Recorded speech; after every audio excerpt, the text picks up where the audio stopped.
Hello students, देखिए वर्णनात्मक अनुसंधान के स्टेप्स के बारे में हम चर्चा करेंगे। हम उनके पद के बारे में चर्चा करेंगे कि किस तरह से क्रमिक रूप से हम इनके अलग अलग चरणों का प्रयोग करते हैं। तो जहाँ पे स्टेप शब्द प्रयोग में लिए जाते हैं, पद सोपान प्रयोग में लिए जाते हैं, इसका मतलब ही यही होता है कि जो क्रियाएं हो रही हैं वो क्रियाएं जो हैं क्रम से प्रयोग में ली जा रही हैं। ठीक है, तो जब वर्णनात्मक अनुसंधान के पदों की हम लोग बात करते हैं, इनके स्टेप्स की बात करते हैं, तो उपयोग हेतु याद रखेंगे, अनुसंधान कार्यों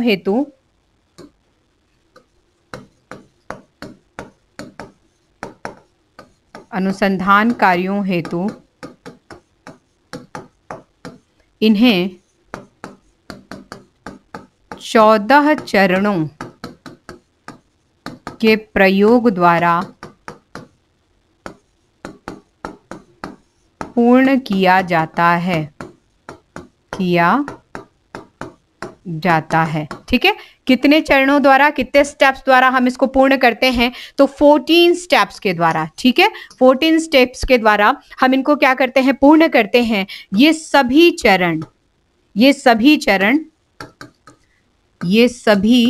14 चरण क्रमिक रूप से उपयोग में लिए जाते हैं। जैसा कि मैंने आपसे अभी जिक्र किया, ये जो 14 चरण हम लोग प्रयोग में ले रहे हैं, तो चाहे स्टेप्स, चरण, पद, सोपान, ये जो शब्द प्रयोग में लिए जाते हैं, इनका जो एक निश्चित क्रम होता है। ठीक है, तो ये जो है क्रमिक रूप से हम लोग सिस्टमेटिक वे में 1 बाय 1, स्टेप बाय स्टेप कह लीजिए आप, हम क्या करते हैं? इनका प्रयोग करते हैं। ठीक है, तो ये 14 चरणों को हम लोग देखते हैं डिस्क्रिप्टिव रिसर्च के कि किस तरीके से हम लोग इनका प्रयोग करते हैं। ठीक है, अगले पेज पे मैं लेती हूँ और 1, 2, 3, 4 हम लोग इस तरीके से इसको पॉइंट वाइज जो है पहले लिखने की कोशिश करेंगे। देन उसके बाद हम इनको समझेंगे कि इन चरणों में हम क्या क्या क्रियाएं जो है वो करते हैं। सबसे पहले नंबर की हम बात करते हैं, फर्स्ट स्टेप की बात करते हैं। तो इसमें हम लोग शोध समस्या का कथन करते हैं। शोध समस्या का यहाँ पे कथन कर रहे हैं हम लोग, यानी कि शोध समस्या के बारे में जो है किसी तरीके के कथन को यहाँ पे हम लोग रख रहे हैं। दूसरे नंबर पे आते हैं, यह निश्चित करना कि समस्या सर्वेक्षण के अनुसार है या नहीं। सर्वेक्षण के अनुसार है या नहीं। तीसरे नंबर पे आते हैं, तो उचित प्रकार की सर्वेक्षण विधि का चुनाव करना। सर्वेक्षण विधि का चुनाव करना। चौथे स्टेप पे आते हैं,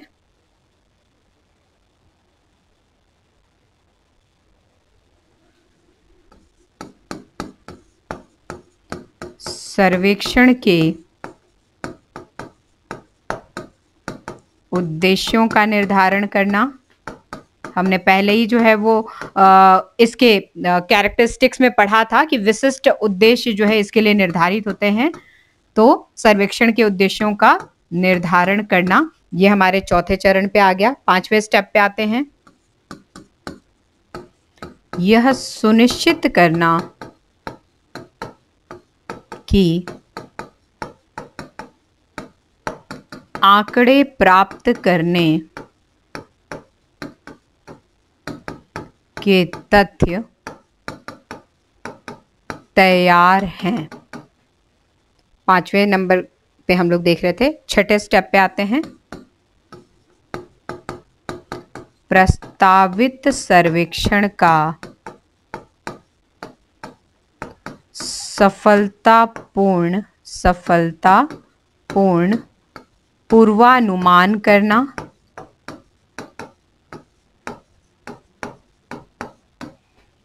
सातवें स्टेप पे आते हैं,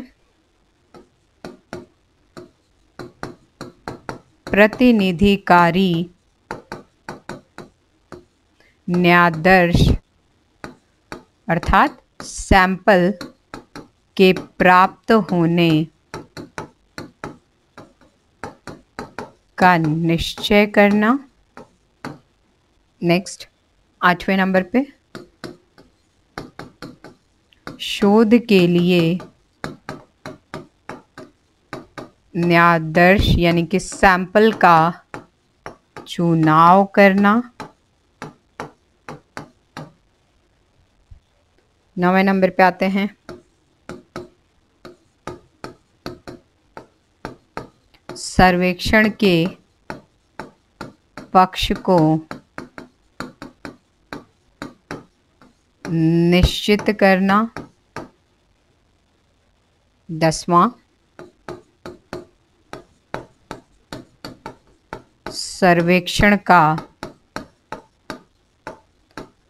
सफलतापूर्वक अंतिम पूर्वानुमान करना। अंतिम पूर्वानुमान। 11वां स्टेप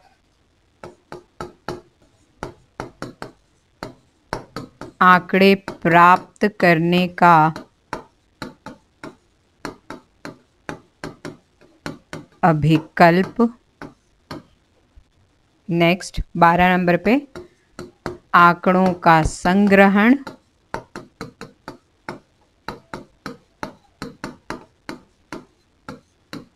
13 नंबर पे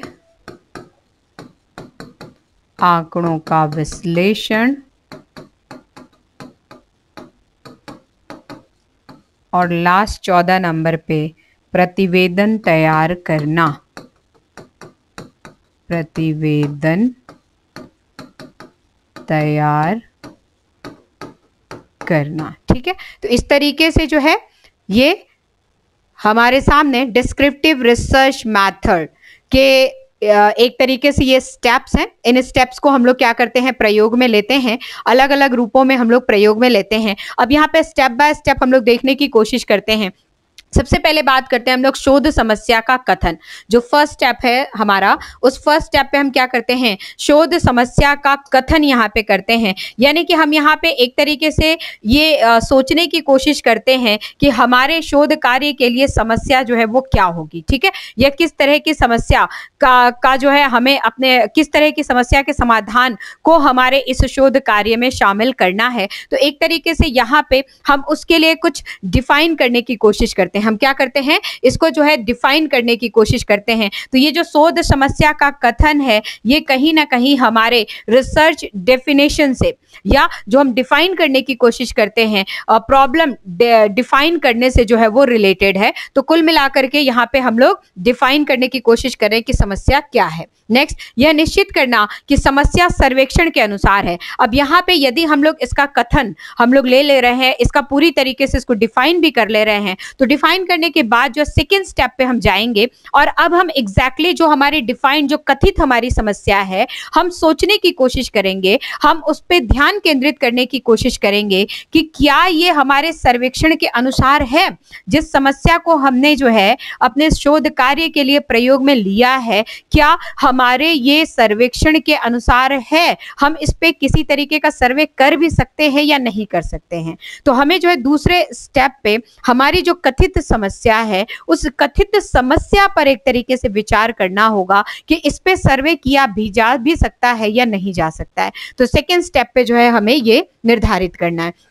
थर्ड स्टेप पे जाते हैं, तो जब हम ये सोच लेते हैं कि समस्या जो हमने ऑलरेडी डिफाइन कर दी है, कथित हो गई है हमारे लिए, हम उसके ऊपर सर्वेक्षण का कार्य कर पा रहे हैं। अब जब हम ये सोच लेते हैं, तो जो हमारी समस्या है, उस समस्या की प्रकृति के अनुसार हम क्या करेंगे, सर्वेक्षण की विधि का चुनाव करेंगे, अर्थात सर्वे मैथड को हम यहाँ पे सिलेक्ट करेंगे। ठीक है, सो जो थर्ड स्टेप है, यहाँ हम क्या कर रहे हैं, selection of survey method. Selection of survey method, ये कौन से स्टेप पे कर रहे हैं हम लोग, थर्ड स्टेप पे करने की कोशिश कर रहे हैं। हम यहाँ पे अपनी कथित समस्या के अनुसार उचित सर्वेक्षण विधि का चुनाव कर रहे हैं। जब सर्वेक्षण विधि का चुनाव हो जाता है, चौथे स्टेप पे जाते हैं तो सर्वेक्षण के उद्देश्यों का यहाँ पे निर्धारण करेंगे, यानी कि किन ऑब्जेक्टिव के साथ हम ये सर्वेक्षण करने जा रहे हैं। ठीक है, तो यहाँ पे एक तरीके से हम लोग ऑब्जेक्टिव्स को सेट करने की कोशिश करते हैं अकॉर्डिंग टू आवर सर्वे। हमारे सर्वेक्षण के अनुसार हम यहाँ पे उद्देश्यों को निर्धारित कर रहे हैं। पांचवें स्टेप पे जा रहे हैं, यह सुनिश्चित करना कि आंकड़े प्राप्त करने के तथ्य तैयार हैं या नहीं हैं। आंकड़े प्राप्त करने के तथ्य तैयार हैं या नहीं हैं। जब आंकड़े प्राप्त करने के तथ्यों की हम बात करते हैं तो देखिए यहाँ बहुत सारे एस्पेक्ट्स जो है वो क्या होते हैं, साथ साथ जो है हमारे जुड़े हुए चलते हैं। साथ साथ कई तरीके के एस्पेक्ट्स को हम लोग देख सकते हैं। यहाँ मैं साइड बाय साइड जो है वो नोट डाउन कर दे रही हूँ। कितना है ये सुनिश्चित करना है, कितना तैयार करना है ये सुनिश्चित करना है, कैसे उपयोग करना है ये सुनिश्चित करना है। तो ये तीन चीजें विशेष रूप से जो है हमें इस स्टेप के लिए ध्यान में रखना होगा। ठीक है, इसको ध्यान रखेंगे। नेक्स्ट आते हैं हम लोग छठे स्टेप पे आते हैं तो प्रस्तावित सर्वेक्षण का सफलतापूर्वक हम पूर्वानुमान लगाएंगे। ये प्रस्तावित सर्वेक्षण क्या है? प्रस्तावित सर्वेक्षण की जब हम लोग बात करते हैं तो ये प्रस्तावित सर्वेक्षण हमारा यही सर्वेक्षण है जो हमने यहाँ पे जो है वो चुना है। ठीक है, यहाँ पे क्या कर रहे हैं, हमने जो है यहाँ पे अपने समस्या के अनुसार जो है जब हम यहाँ पे पूरी तरीके से इसको चुन लेते हैं तो ये एक तरीके से हमारा प्रस्तावित सर्वेक्षण हो गया है, जिसके लिए हमने उद्देश्य भी निर्धारित कर लिया, हमने विधि का चुनाव भी कर लिया है, हमने उसके संबंध में आंकड़ों के एकत्रता को या आंकड़ों की उपलब्धता को भी कहीं ना कहीं सुनिश्चित कर लिया, कितना है, कितना तैयार करना है और कैसे तैयार करना है, ये सारी चीजें जो है ये सुनिश्चित हो चुकी हैं। तो अब जो है जो हमारा प्रस्तावित सर्वेक्षण है, ठीक है, जो हमारा प्रस्तावित सर्वेक्षण है, जो हमारा एक्सपेक्टेड सर्वे है, उस सर्वे का हम एक तरीके से सक्सेसफुली जो है थोड़ा सा पूर्वानुमान लगाने की कोशिश करेंगे, यानी कि हम थोड़ी कल्पना करने की कोशिश करेंगे। उसके लिए हम एक हाइपोथेसिस जो है वो जनरेट इसी स्टेप पे करने की कोशिश करेंगे। जब हमारा ये प्रस्तावित सर्वेक्षण का पूर्वानुमान तैयार हो जाएगा तो प्रतिनिधिकारी न्यायाधीश के प्राप्त होने का हम यहाँ पे निश्चय करेंगे। ठीक है, यहाँ पे जब ये तैयार हो जाएगा, जब पूर्वानुमान हो जाएगा, तब हम यहाँ पे जो है न्यायाधीश का मतलब होता है सैंपल्स। ठीक है, हम सैंपल्स को जो है यहाँ पे कोशिश करेंगे कि किस तरीके से हम निश्चित कर सकते हैं, हम ऐसे कितने लोगों के मध्य जाए जहाँ पे उनके रिप्रेजेंटेटिव्स और रिप्रेजेंटेटिव्स में भी पर्टिकुलरली जो है हम कितने लोगों को सिलेक्ट करें। तो प्रतिनिधिकारी न्यायाधीश से तात्पर्य क्या होता है कि एक बड़ी जनसंख्या में से आप रैंडमली किसी का चुनाव कर लें। जैसे हमने सोचा कि हम प्रत्येक 100वें को जो है अपने सैंपल में जो है वो शामिल करेंगे, हम प्रत्येक एरिया के 100 लोगों को शामिल करेंगे, हम हर 10 किलोमीटर के बाद 5 लोगों से बात करेंगे। तो ये क्या है, ये एक तरीके से जो है रिप्रेजेंटेटिव सैंपल्स के रूप में हमारे हैं, जो एक बड़ी जनसंख्या को क्या कर रहे हैं, रिप्रेजेंट कर रहे हैं। तो इस तरीके से जो है हम उनके प्राप्त होने का निश्चय करेंगे कि वे प्राप्त हमें कहां से होंगे।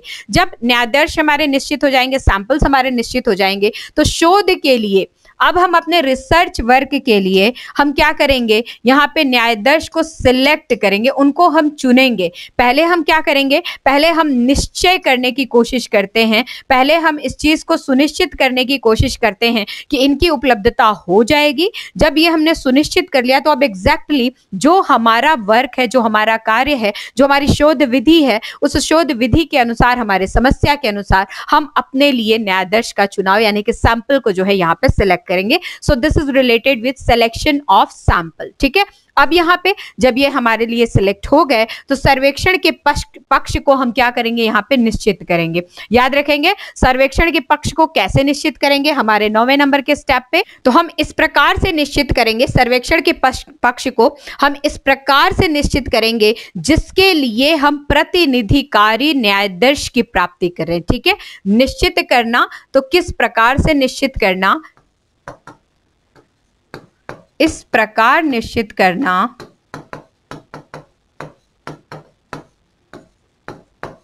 जिसके लिए प्रतिनिधिकारी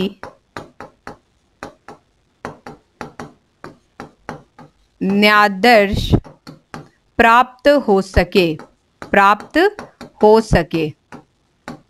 अब हमें ये सुनिश्चित करना होगा, भाई हम सैंपल्स की बात कर रहे हैं, सैंपल्स का सिलेक्शन भी हम लोग कर रहे हैं, सब कुछ है, लेकिन हम उस एरिया को भी तो स्पेसिफिक रखें, हम उस एरिया को भी कहीं ना कहीं बहुत सटीक करने की कोशिश करें, जिसके लिए हमने सैंपल्स का चुनाव किया है। तो केवल और केवल सैंपल्स का सटीक होना ही जरूरी नहीं है, बल्कि उन सैंपल्स के लिए हमारे सर्वेक्षण का जो पक्ष है, ठीक है, जो उससे रिलेटेड जो क्राइटेरिया है वो भी अप टू द मार्क होना चाहिए, तब जाके दोनों की जो है वो मैचिंग क्या होगी, परफेक्टली होगी।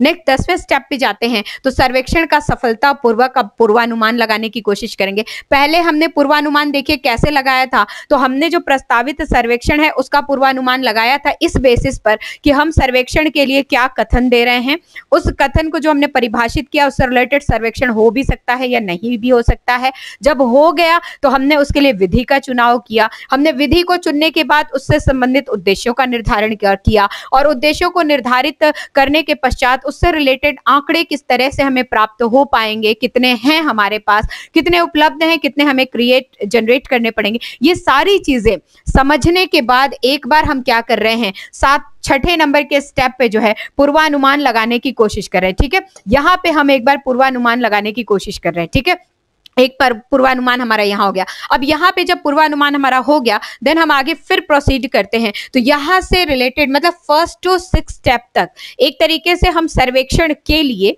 सर्वे के पर्पज से जो है हम पूरे के पूरे हमारे जो कंसर्न था, अगर मैं यहाँ से यहाँ तक की बात करूं तो दिस इज रिलेटेड विथ सर्वेक्षण यानी कि सर्वे। ठीक है, अगर हम पूरा का पूरा यहां से यहां तक के तथ्यों को देखने की कोशिश करें तो ये किससे संबंधित है, तो ये सर्वेक्षण से जो है ये कहीं ना कहीं हमें कोरिलेट होता हुआ नजर आ रहा है, और इसी से संबंधित तथ्यों का जो है हम क्या कर रहे हैं, यहाँ पे पूर्वानुमान लगा रहे हैं। जब हम आगे बढ़ते हैं तो यहाँ पे 7वें स्टेप से अगर हम लोग देखने की कोशिश करें तो यहाँ से हम न्यायादर्श की बातें शुरू कर देते हैं, अर्थात हमारा जो सर्वेक्षण है उस सर्वेक्षण के लिए हम किस तरीके की सैंपलिंग करें, कहाँ से करें, कितने होने चाहिए, हम कैसे एकत्रित कर पाएंगे, ये सारी चीजें हम सुनिश्चित करने की कोशिश करें। वो हमारे पक्ष के लिए कितना काम करेंगे या हमारे सर्वेक्षण का पक्ष जो है उन न्यायाधीशों के लिए कितना उपयोगी है, ये सारी चीजें हम लोग देखेंगे। और ये जो है हम लोग यहाँ से 7वें से 10वें स्टेप की यदि हम लोग बात करते हैं तो यहाँ पे प्रतिनिधिकारी न्यायाधीश से संबंधित जो है हम क्या कर रहे हैं, चर्चाएं करने की कोशिश करते हैं।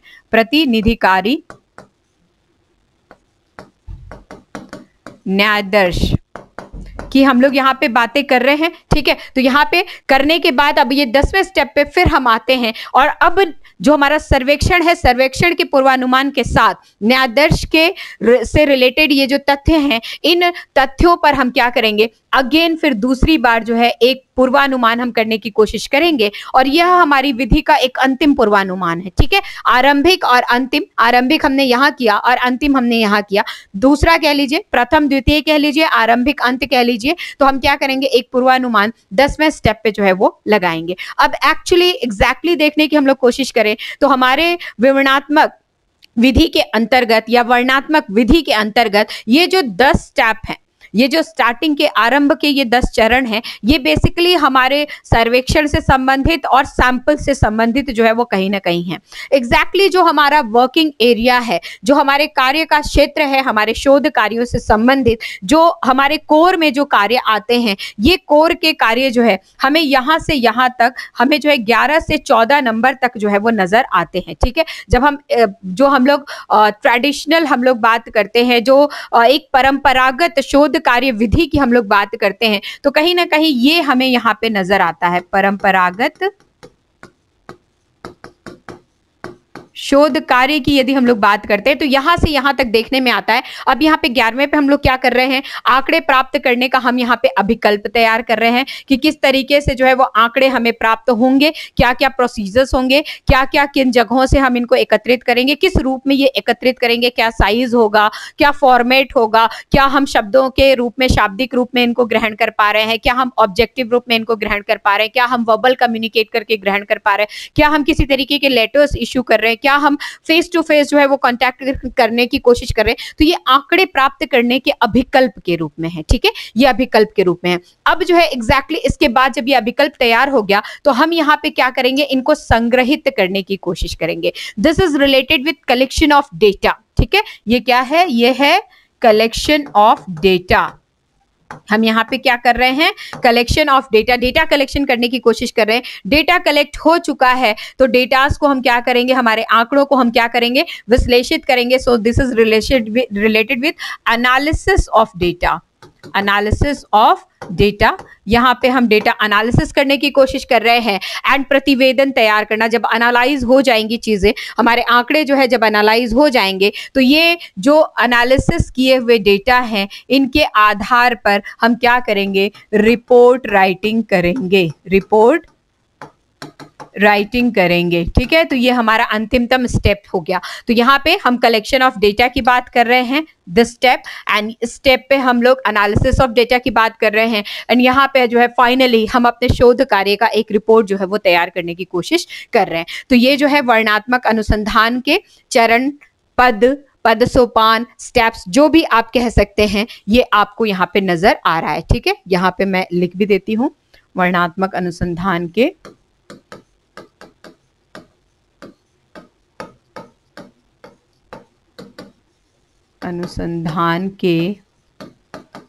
विभिन्न चरण। ठीक है, steps of descriptive research method. ठीक है, वर्णनात्मक अनुसंधान के हम लोग चरणों की बात कर रहे थे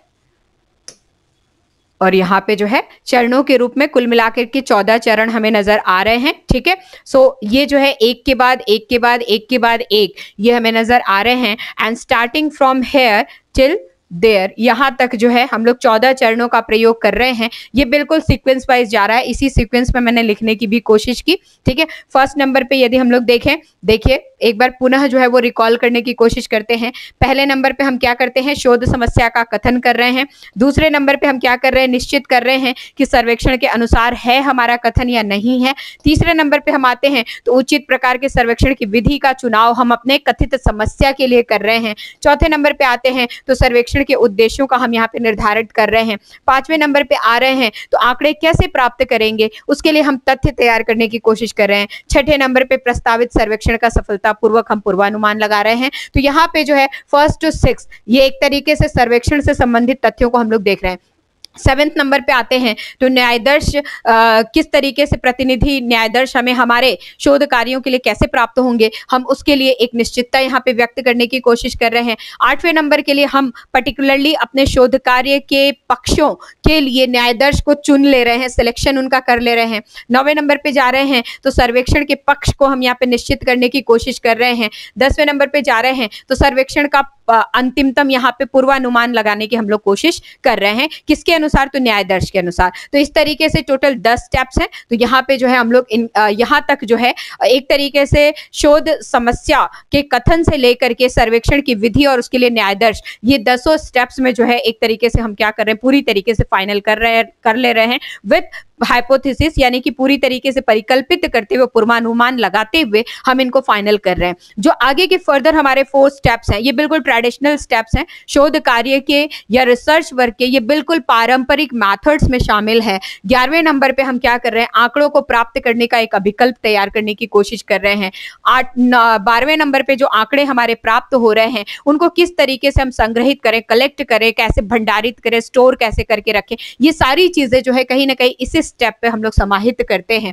13वें नंबर पे आंकड़ों का विश्लेषण करने की कोशिश हम लोग कर रहे हैं। जो हमने एकत्र किया है उनको अलग अलग सीक्वेंस वाइज गणितीय सूत्रों के द्वारा, शाब्दिक परिप्रेक्ष्य के द्वारा कैसे हम लोग व्यवस्थित करेंगे, कैसे हम लोग विश्लेषित करेंगे हमारे कार्यों के अनुसार, अलग अलग क्षेत्रों के अनुसार, अलग अलग उनकी उपयोगिताओं के अनुसार हम पूरी तरीके से उनको एनालिसिस करेंगे। और एनालिसिस करने के बाद at the end of time जो लास्ट हमारा स्टेप है उस पे हम एक प्रतिवेदन तैयार करेंगे, एक रिपोर्ट तैयार करेंगे। और ये जो रिपोर्ट तैयार होती है इसी रिपोर्ट से हमें नई सूचनाओं की प्राप्ति होती है, हम लोगों में नई सूचनाएं प्रसारित करने का कार्य करते हैं और इन सूचनाओं के द्वारा इस हमारे कथित समस्या से संबंधित जितने भी तथ्य हैं उनसे रिलेटेड जो है लोगों को जानकारी प्राप्त होती है, उनके ज्ञान में वृद्धि होती है। तो अल्टीमेटली वर्णनात्मक अनुसंधान, जो कि अनुसंधान विधि का दूसरा पार्ट है, इसको हमने पूरी तरीके से कंप्लीट कर लिया। मैं ये उम्मीद करती हूँ ये आपको बहुत अच्छे से समझ में आ गया होगा। जब हम संपूर्ण विधियों का अध्ययन कर लेंगे, अध्ययन के पश्चात इन विधियों से संबंधित कुछ क्वेश्चन आंसर्स हम लोग करने की कोशिश करेंगे, तो एग्जैक्टली आपको पता चलेगा कि किस तरह के क्वेश्चंस जो है आपके इस पार्ट से पूछे जा सकते हैं। तो जितना पढ़ा दिया है आप उनको अच्छे तरीके से पढ़ें। किसी तरीके की कोई समस्या आती है आप लोग मुझसे बात कर सकते हैं। Thank you so much. एक चीज और आप याद रखिएगा, ये जो स्टेप्स है देखिए परीक्षा में, आपकी परीक्षा में सीधे सीधे ये स्टेप्स ऐसे नहीं पूछे जाते हैं कि 8वें नंबर पे क्या है, 7वें नंबर पे क्या है। इनमें से रैंडमली कुछ 4, 5, 6 या 7 भी कह लीजिए, कोई भी पॉइंट जो है एक यहां से उठा लिया, एक यहां से उठा लिया, एक यहां से उठा लिया, एक यहां से उठा लिया, एक यहां से उठा लिया, ऐसे कोई भी पॉइंट आपके रैंडमली जो है 4, 5, 6 जैसे भी हैं वो आ सकते हैं। और आपसे परीक्षा में ये उम्मीद की जाती है, प्रश्न के द्वारा ये पूछा जाता है कि इनका एक निश्चित क्रम बताइए। ठीक है, इनका एक निश्चित क्रम बताइए, आरंभ से अंत तक का एक निश्चित क्रम बताइए, ऐसे लिखा हुआ आता है। तो आपको इस तरीके से ये सीक्वेंस आपको जब याद होगा तभी आप इन चीजों को जो है अच्छी तरीके से जमा पाएंगे। तो आप जितना करा दिया इनको बहुत अच्छी तरीके से सारे स्टेप्स को बहुत अच्छे से फॉलो करें, अच्छे से अध्ययन करने की कोशिश करें। आई होप ये आपको क्लियर हो गया होगा। Thank you so much.